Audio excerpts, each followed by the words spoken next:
But what is she?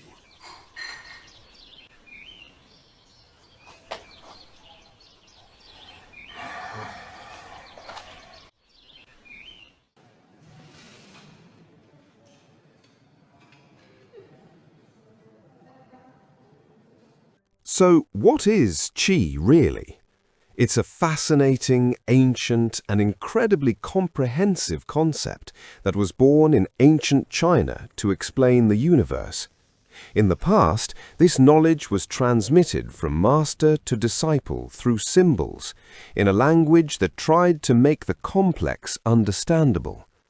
If we think that everything, the universe, the stars, a planet, a stone, the air, animals, or ourselves, our emotions, everything is qi, we realize how difficult it can be to isolate this concept. What we're going to do here is try to bring this ancient wisdom into the 21st century. We're going to explore a perspective that respects the classical foundations, but that makes sense for our current way of seeing the world. Qi is information in eternal and constant movement. It's common to say that everything is made of qi, but for the 21st century we can translate it as information in motion. Everything that exists, from the universe to a simple chair, from the air we breathe to our emotions, carries information in constant mutation. It's not something mystical and vague, but a logical structure that follows rhythms and cycles. For example, in life, this information follows natural cycles of birth, growth, maturity, decline, and death. In Chinese medicine, we work precisely with this information. When we apply a technique, we are essentially communicating with the body to reorganize the information structure of that body. Health is not an on or off switch, but rather a constant flow of information. If it flows correctly, we have health. If there's an imbalance in the flow, disease arises. Let me give you a practical example that makes this crystal clear. A human being is unique. There is no one else like them. Think about this.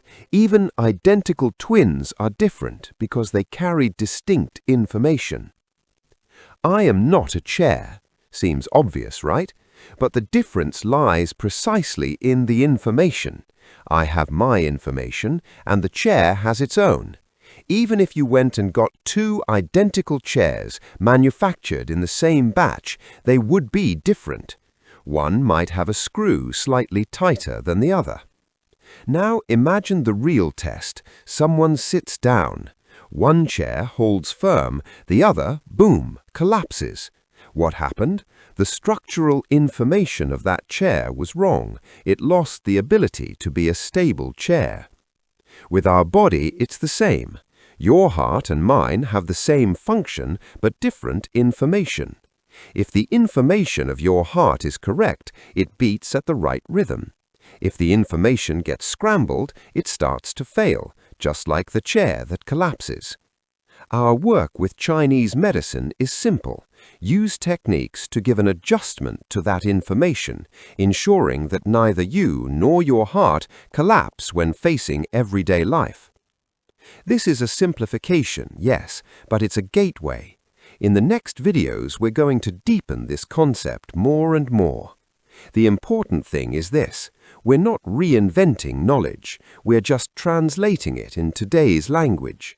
The Chinese sages already knew these truths and spoke of them in symbolic form.